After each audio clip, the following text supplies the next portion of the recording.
예수님은 가시는 곳마다 천국 복음을 전파하셨고 어떻게 하면 천국에 들어갈 수 있는지 전파하셨고 또 하나님 나라 백성으로서 어떻게 살아야 될지를 가르치셨습니다. 그리고 많은 귀신들을 쫓아내셨고 많은 병자들을 고쳐주셨습니다. 그리고 지난주의 말씀처럼 예수님은 12 제자를 파송하셨습니다. 몇 명씩 짝을 지었다 그랬죠? 설교 기억하세요? 우리 지난주에 예배 드렸나요? 기억나세요? 2명씩 짝을 지어서 전도 여행을 하게 하셨습니다. 제자들은 2씩 짝을 지어서 가는 곳마다 하나님 나라가 시작되었다, 천국 복음을 전하고 하나님 나라의 백성으로서 어떻게 살아야 될지 또 전하고 그리고 귀신을 쫓아내고 많은 병들을 고쳐주셨습니다. 즉 제자들은 예수님이 하셨던 일을 계속했습니다. 이와 같이 예수님을 통해서 그리고 예수님이 보내신 12 제자를 통해서 이스라엘 곳곳에 복음이 전파되었습니다. 그들이 가는 곳마다 놀라운 치유의 기적들이 일어났습니다. 귀신들이 쫓겨나고 질병이 치유되는 기적이 일어났습니다. 그래서 사람들이 모일 때마다 다 예수님 이야기하는 겁니다. 예수님 이야기하고 단번에 예수님은 이스라엘 최고의 유명 인사가 되셨습니다. 자, 그런데 그런 상황에서 오늘 본문에 사건이 펼쳐지는데 오늘 오늘 본문을 보게 되면 2가지 이상한 점이 있습니다. 2가지 이상한 점. 당시 사람들은 예수님에 관해 여러 가지로 추측했습니다. 예수님과 제자들이 선포하는 말씀도 너무 놀라웠지만은 예수님과 제자들이 귀신을 쫓아내고 각종 불치병들을 고치는 기적을 보면서 도대체 나사렛 예수 저분은 어떤 분일까 이렇게 추측을 하게 됩니다. 어떤 사람은 기적을 많이 일으킨 엘리야 선지자가 부활한 거다. 어떤 사람들은 하나님이 보내신 선지자다. 온갖 추측들이 쏟아져 나왔습니다. 그런데 우리가 이 본문에서 이상하게 보는 첫 번째는 뭐냐 하면 헤롯 왕이 그런 소문을 듣고 예수님에 대해서 두려움과 공포심을 느꼈다 하는 겁니다. 당시 이스라엘의 갈릴리 지방은 로마 황제가 임명한 헤롯 왕이 통치하고 있었습니다. 헤롯 왕도 여러 사람들로부터 예수님에 대한 소문을 들었습니다. 그런데 재미있는 것은 헤롯 왕은 예수님에 대해서 세례 요한이 부활한 것이다 라고 생각을 했다는 겁니다. 죽은 사람이 다시 살아났으니까, 더군다나 자신이 목베어 죽인 사람이 다시 살아났으니까 상상만 해도 얼마나 무섭고 끔찍했겠습니까? 헤롯 왕은 큰 충격을 받았던 것 같습니다. 오늘 본문에 보게 되면 자기가 목베어 죽인 예수가 부활했다 이렇게 말하죠.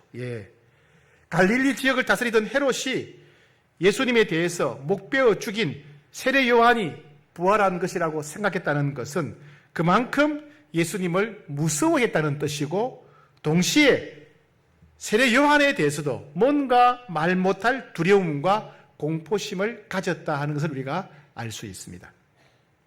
왜 헤롯 왕은 세례 요한에 대해서 그리고 예수님에 대해서 두려움과 공포심을 가졌을까요? 헤롯 왕은 흔히 우리가 헤롯 대왕이라고 부르는 헤롯 1세의 아들입니다. 헤롯 1세는 엄청난 뇌물을 주고 뇌물을 로마 황제에게 바치고 유대 지방을 다스리는 왕, 분봉 왕이 되었습니다. 예수님이 태어나셨을 때 베들레헴에 있는 2살 이하의 아이들을 모두 죽여버렸던 그 왕이 바로 헤롯 1세입니다. 오늘 본문에 나오는 헤롯 왕은 헤롯 1세의 아들인 헤롯 2세입니다. 정확한 이름은 헤롯 안티파스입니다. 헤롯 2세, 즉 헤롯 왕은 자신의 동생인 빌립의 아내 헤로디아를 빼앗아서 자신의 아내로 삼았습니다. 여기에 대해서 세례 요한은 이것이 잘못된 일이라고 비판했습니다. 그러자 헤롯 왕은 세례 요한을 체포해서 감옥에 가두어 버렸습니다. 어느 날 헤롯 왕의 생일 잔치날이 되었을 때 헤로디아의 딸이 멋진 춤을 추자 헤롯 왕은 그녀에게 소원을 물어봅니다. 그러자 헤로디아의 딸은 엄마 헤로디아와 의논한 후에 세례 요한의 머리를 달라고 합니다.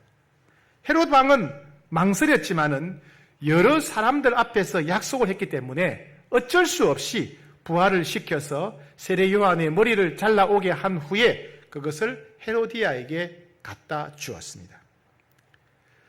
오늘 본문에서 두 번째 이상한 점은 뭐냐 하면 왜 성경에 이런 사건이 기록되었을까 하는 것입니다.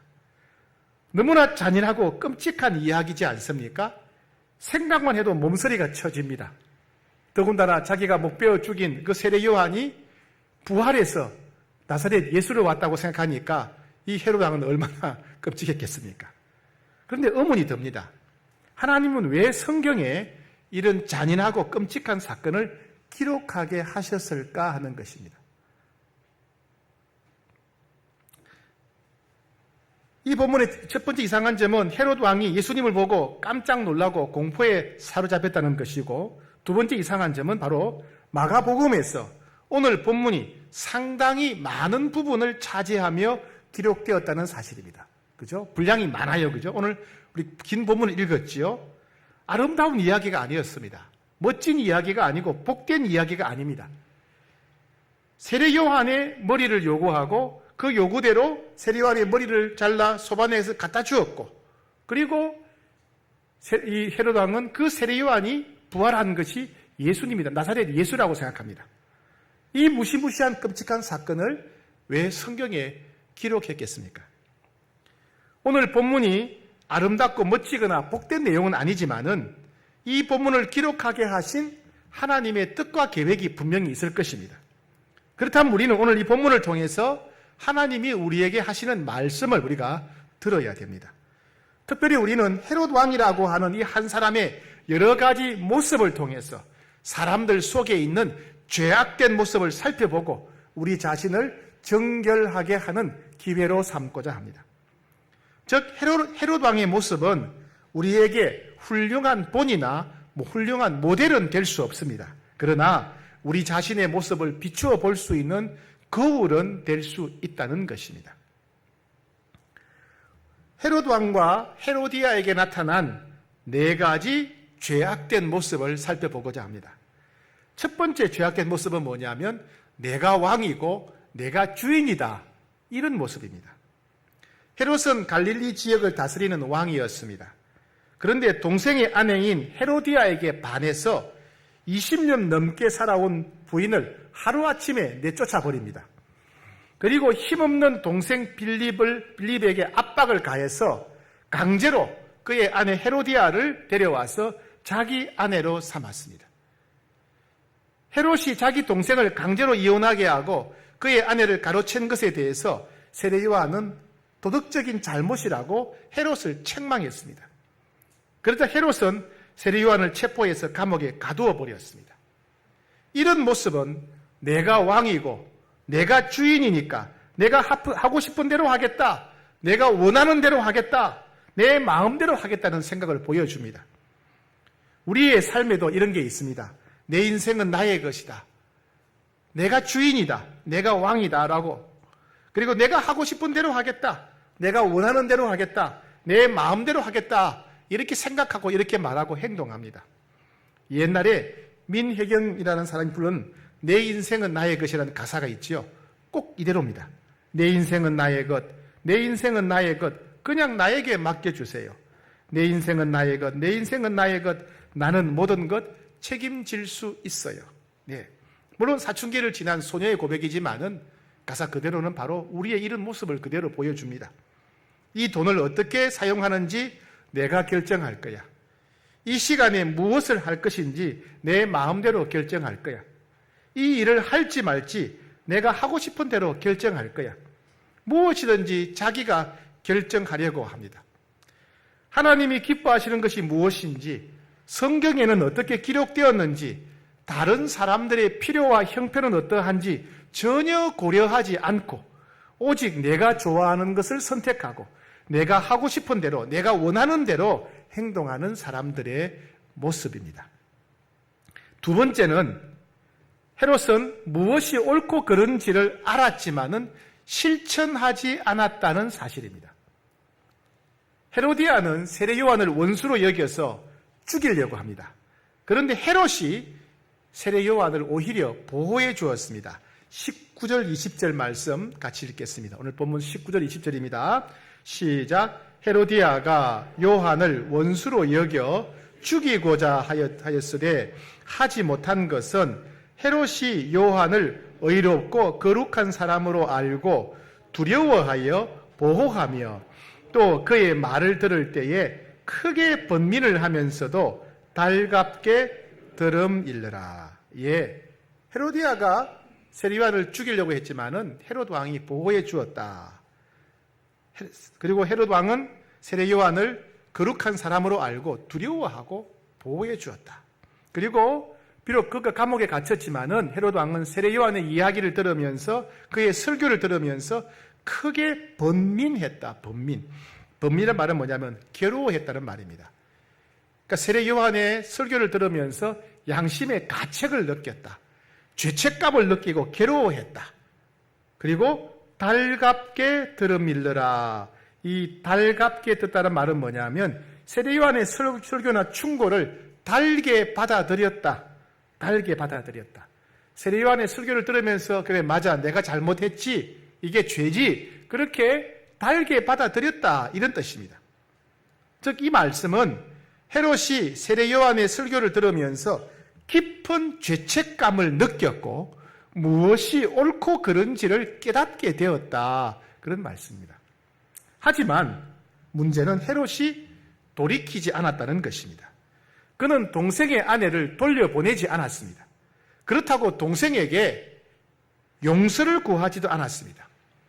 그는 자신의 행동에 대해서 후회하고 부끄러움과 죄책감도 가졌지만은 돌이키지는 않았습니다. 우리도 종종 이런 잘못을 범하기도 합니다. 죄를 짓고 잘못을 저지르고 난 뒤에 뉘우치기도 하고 부끄러워하기도 하고 후회하기도 하지만은 결국에는 돌이키지 않는 사람들이 종종 있습니다. 반성은 하지만은 후회는 하지만은 변화가 없다는 말입니다. 아무리 뉘우치고 아무리 후회하고 아무리 부끄러워하고 아무리 괴로워해도 행동을 돌이키지 않는 것은 회개가 아닙니다. 죄악된 행동을 끊어버리지 않으면 회개가 아닙니다. 회개란 뉘우치는 것이 아닙니다. 회개는 반성하는 것이 아닙니다. 회개는 돌이키고 끊어버리는 것입니다. 용서를 구하고 처벌을 받고 대가를 지불하지 않으면 회개가 아닙니다. 거룩하신 하나님은 죄를 미워하십니다. 죄는 우리로 하여금 하나님을 만나지 못하게 합니다. 죄는 우리로 하여금 하나님의 음성을 듣지 못하게 합니다. 죄는 우리로 하여금 기도 응답을 받지 못하게 하고 죄는 하나님의 은혜를 누리지 못하게 합니다. 죄는 성령의 역사를 방해합니다. 죄는 우리와 다른 사람들과의 관계도 방해합니다. 우리가 주일에 예배드리면서 이런저런 죄에 대해서 뉘우치는 기도, 용서하는 기도, 회개하는 기도를 합니다. 하지만 아무리 그런 기도를 많이 했다 하더라도 예배 마친 뒤에 그런 죄악된 행동을 끊어버리지 않으면, 돌이키지 않으면 그것은 회개가 아닙니다. 즉 그런 기도를 아무리 많이 해도 용서받지 못합니다.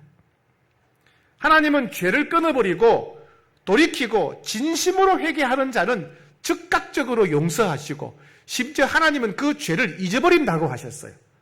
하지만 뉘우치기만 하고 후회만 하는 사람을 용서하는 것은 절대 아닙니다. 세 번째, 헤롯의 잘못은 뭐냐면 자신의 체면 때문에 헛되고 어리석은 약속을 선택했다는 것입니다. 헤롯 왕을 위한 생일 잔치가 열렸습니다. 헤롯 왕의 신하들과 군 지휘관들, 갈릴리 지방의 유력한 사람들을 초대하고 큰 잔치를 열었습니다. 그때 전 남편이 낳은 헤로디아의 딸이 들어와서 춤을 춥니다. 잔치니까 춤을 추겠죠? 그 자리에 있던 사람들이 크게 기뻐했습니다. 그러자 매우 흡족했던 헤롯 왕은 헤로디아의 딸에게 이렇게 말합니다. 무엇이든지 네가 원하는 것을 내가 주겠다. 내 나라의 절반이라도 주겠다. 이렇게 소원을 들어주겠다고 약속을 합니다. 그러자 헤로디아의 딸은 즉시 엄마 헤로디아와 의논한 후에 세례 요한의 머리를 달라고 합니다. 헤롯 왕은 망설였지만은 여러 사람들 앞에서 약속을 했기 때문에 어쩔 수 없이 부활을 시켜서 세례 요한의 머리를 잘라오게 하고 그 머리를 소반에 담아서 헤로디아에게 갖다 줍니다.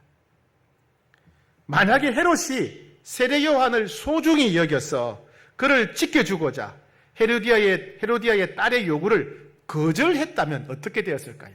내가 그 부탁은 들어줄 수 없다. 이렇게 말씀 어떻게 되었겠습니까? 아마 그 잔치에 참여했던 사람들은 금방 약속을 깨뜨려버린 헤롯을 향해서 실없는 사람이라고 비웃을 것입니다. 그러나 세례 요한이 아무런 죄가 없는 하나님의 거룩한 선지자라고 생각해서 그를 보호하고자 자신의 수치와 망신을 감수했다면 그는 하나님 앞에서는 결코 책망을 받지 않았을 것입니다. 헤로디아의 딸과의 약속보다 하나님의 선지자 세례 요한이 더 중요했기 때문에 그렇습니다. 비록 자신의 체면은 구겨졌을지언정 더 가치 있고 소중한 것을 선택한 지혜로운 사람으로 평가받았을 것입니다. 결국 그는 자신의 체면 때문에 약속을 지키려고 하다가 하나님의 선지자인 세례 요한을 죽이는 끔찍한 죄를 저지르게 됩니다.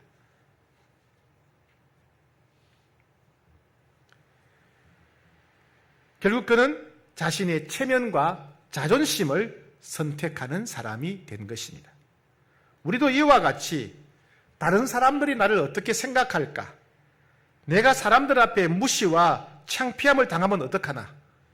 다른 사람들에게 뒤처지고 버림받으면 어떡하나 하는 그런 두려움, 지나치게 다른 사람들을 의식하고 두려워하는 그런 마음들이 우리 안에 있습니다. 하지만 우리는 무엇보다도 하나님이 기뻐하시는 것이 무엇일까? 성경적으로 옳은 것이 무엇일까? 교회와 다른 사람들에게 유익한 것이 무엇일까 하는 것을 우리는 늘 생각해야 됩니다. 내 체면 때문에 하나님의 뜻을 저버려서는 안 됩니다. 내 자존심 때문에 하나님의 말씀과 다른 것을 선택해서는 안 됩니다. 더 가치 있는 것을 위해서 덜 가치 있는 것을 포기하는 것은 결코 어리석은 사람이 아닙니다. 더 소중한 것을 위해서 덜 소중한 것을 포기하는 사람은 지혜로운 사람입니다. 자신의 체면, 자존심, 자신의 얼굴보다 하나님의 얼굴을 구하는 사람은 참으로 복된 사람입니다. 역대상 21장에 보면 다윗이 죄를 지어서 하나님께 벌을 받는 대목이 나옵니다. 그때 다윗이 이렇게 말합니다. 내가 하나님의 손에 빠지고 사람의 손에 빠지지 않기를 원합니다. 내가 하나님의 손에 빠지고 사람의 손에 빠지지 않기를 원합니다. 이 말의 뜻은 뭐냐면 내가 사람에게 버림받을지언정 하나님께는 버림받지 않기를 원합니다. 이런 말입니다. 네 번째입니다. 헤로디아의 모습인데 헤로디아는 자기 자신의 마음을 상하게 한 사람을 절대로 용서하지 않는 사람이었습니다.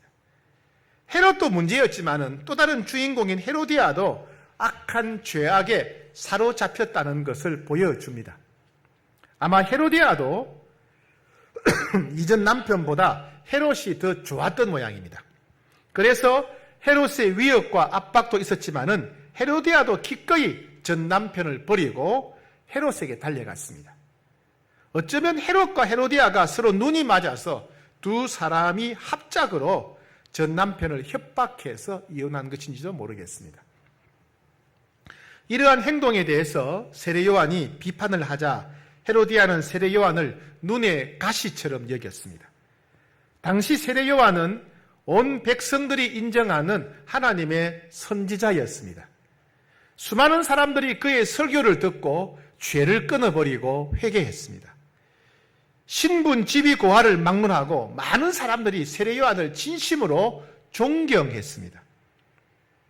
심지어 헤롯 왕마저도 비록 자신을 비난했지만 세례 요한을 존경했고 심지어 그를 감옥에 가두었지만 그를 보호해 주었고 그의 설교를 겸손히 경청했습니다. 하지만 아무리 모든 사람들과 심지어 자신의 새 남편인 헤롯 왕이 세례 요한을 존경한다고 해도 헤로디아는 자신을 비판한 사람을 절대로 용서할 수 없었습니다. 그래서 헤롯 왕의 잔치를 이용해서 음모를 꾸미고 결국 세례 요한을 죽이고 말았습니다. 헤로디아는 자신의 감정을 상하게 한 사람을 절대로 용서하지 않는 사람이었습니다. 자신을 비판하거나 자신을 무시한 사람은 반드시 갚아주는 사람이었습니다. 몇십 배, 몇백 배로 잔인하게 갚아주는 그런 사람입니다. 우리 주변에는 자아가 너무 강해서 자존심이 하늘같이 높은 그런 사람들이 있습니다. 남들이 나를 조금이라도 무시하거나 비판하거나 거절하면 절대로 참지 못하는 사람들이 있습니다. 상대방이 누구라 하더라도 내 마음을 서운하게 한 사람, 나를 거절한 사람, 내게 무안을 준 사람, 내게 상처를 준 사람을 끝까지 미워하고 복수하려고 합니다. 한번 상대방에게 복수심을 품게 되면 자신이 당한 것과 비교할 수 없을 만큼 몇백 배로 갚아주려고 합니다. 그리고 지속적으로 괴롭히고 집요하게 상대방을 공격합니다. 상대방에 대한 복수심은 상대방이 완전히 몰락하거나 무너지고 죽어 없어져야만 해소됩니다. 그렇게 상대방을 미워하고 공격하고 괴롭히면 속이 시원할 것 같지만은 그 사람의 마음에는 평강이 사라져버립니다. 갖가지 마음의 병과 육체적인 질병이 찾아오기 마련입니다. 다른 사람들과의 관계도 어려워집니다. 다른 사람들도 역시 복수심과 분노로 가득 찬 그 사람을 좋아할 리가 없죠. 무엇보다도 하나님과의 관계가 끊어집니다. 용서하지 않는 마음, 적개심, 복수심은 결국 자기 자신의 마음과 인생을 병들게 만드는 암과 같습니다. 이러한 복수심, 적개심, 원통한 마음은 오직 용서할 때 치료가 시작됩니다. 로마서 12장 19절에서 이렇게 말씀하셨습니다. 내 사랑하는 자들아, 너희가 친히 원수를 갚지 말고 하나님의 진노하심에 맡기라. 기록되었으되 원수 갚는 것이 내게 있으니 내가 갚으리라고 주께서 말씀하시니라. 아무에게도 악을 악으로 갚지 말고 모든 사람 앞에서 선한 일을 도모하라. 무슨 말씀입니까? 아무리 억울해도 복수는 하나님 손에 맡기라. 그리고 내가 너를 용서했듯이 너도 다른 사람을 용서해라. 이렇게 말씀하십니다. 복수를 하나님께 맡기고 용서하는 것만이 우리 자신을 치료하고 회복하는 길이라는 말씀입니다. 자, 그렇다면 우리는 어떻게 살아야 되겠습니까? 헤롯과 헤로디아의 모습은 사실 우리가 가정에서 보여주는 모습입니다. 그리고 우리가 동네에서, 직장에서, 심지어 교회 안에서도 나타나는 우리의 모습입니다. 그래서 우리는 건강진단하듯이 우리의 삶의 태도와 우리의 마음의 움직임을 잘 살펴봐야 됩니다. 그리고 헤롯의 모습과 헤로디아의 모습이 우리의 모습이라고 생각한다면 하나님 앞에서 진지한 결단을 내려야 됩니다. 첫 번째, 예수님을 믿고 새 생명을 얻고 새 인생을 살게 된 우리는 악한 본성, 우리의 악한 본성을 거슬러 살기로 결단해야 됩니다. 세상 사람들은 자기의 본성대로 사는 것이 자유고 진정한 행복이라고 생각합니다. 그러나 우리는 압니다. 절제되지 않은 우리의 본성은 우리 자신은 물론 우리 주변 사람들을 불행하게 만드는 무서운 병입니다. 죽음에 이르는 질병이지요. 오늘 헤롯 왕을 보게 되면 자신이 왕이라고 생각하는 교만함, 알면서도 행하지 않는 도덕적 무기력함, 그리고 체면과 자존심을 중요하게 여기는 허영심, 그리고 끝까지 복수하는 잔인함, 이런 문제는 우리의 질병이고 우리의 문제입니다. 두 번째, 우리는 세상 사람들과 다르게 살기로 결단해야 됩니다. 헤롯과 헤로디아의 모습은 우리 주변에서 흔히 볼 수 있는 다른 사람들의 모습입니다. 사람들은 이것을 당연하게 여깁니다. 심지어 이렇게 살아가는 모습을 두고 저 사람은 주체성이 있다, 주관이 뚜렷하다, 개성이 있다, 자기 감정을 소중히 여기는 사람이다. 이렇게 표현합니다. 하지만 그러한 생활 방식이 우리 삶의 평강을 빼앗고 다른 사람들을 고통스럽게 하고 하나님과의 관계를 파괴한다면 결코 박수 받을 수 있는 일이 아니라는 사실을 기억해야 됩니다. 우리는 세상 사람들과 기꺼이 다르게 살 수 있어야 됩니다. 세 번째, 우리는 세상 사람들과 다르게 사는 것을 두려워하지 말아야 됩니다. 우리가 하나님 말씀대로 사는 것을 남들이 비웃는다 하더라도 우리는 이런 삶을 원칙으로 삼아야 됩니다. 우리가 하나님을 기쁘시게 드리고 다른 사람들을 사랑하는 길을 선택하는 것이 한심하다고 어리석다고 비웃음 받는 길이라 할지라도 우리는 이 길을 끝까지 걸어가야 됩니다. 예수는 이렇게 말씀하셨어요. 나로 말미암아 너희를 욕하고 박해하고 거짓으로 너희를 거슬러 모든 악한 말을 할 때에는 너희에게 복이 있다. 기뻐하고 즐거워해라. 하늘에서 너희 상이 크민이라. 너희 전에 있던 선지자들도 이같이 박해하였느니라 했습니다. 주님은 로마서 12장에서 이렇게 말씀하셨습니다. 너희는 이 세대를 본받지 말라. 세상 사람들을 본받지 말랐습니다. 오직 마음을 새롭게 함으로 변화를 받아 너희 마음이 새롭게 변화되어야 된다. 하나님의 선하시고 기뻐하시고 온전하신 뜻이 무엇인지 분별하도록 하라라고 말씀하셨습니다. 제가 좀 기침이 좀 나오지요, 그죠? 예, 코로나 확진되었다가 이제 해제된 지가 한 달이 지났는데 계속 기침이 나옵니다. 뭐 시간 지나면 낫겠지 이게 계속 한 달 동안 계속되는 겁니다. 그래서 어제 오후에 약국에 갔어요. 약국에 가서 무슨 약을 먹으면 좋겠습니까? 약을 좀 치워줍니다. 약사가 하는 말이 물을 많이 드셔야 됩니다. 물이 보약입니다. 그러는 거예요. 아, 물이 보약이래요. 물을 많이 마셔야 또 기침에도 좋답니다. 그런데 아무리 물이 보약이고 아무리 깨끗한 물이 있다 할지라도 물을 담아서 가지고 다니는 물병이 더러우면 물이 오염될 수밖에 없습니다. 그죠? 물병을 깨끗하게 씻어야 깨끗한 물이 보존됩니다. 아무리 성령님께서 우리 안에 역사하셔서 우리 안에 하나님의 은혜를 소낙비같이 폭포수같이 부어주고자 하시려 해도 우리 내면이 정결하지 않으면, 우리 내면이 더러우면 성령님이 역사하지 않습니다. 우리 자신을 깨끗하게 하는 것, 우리 자신을 정결하게 하는 것, 이것이 은혜가 충만한 삶, 행복하고 복된 인생을 사는 비결입니다. 오늘 그렇게 거룩한 결단이 있기를 축복합니다.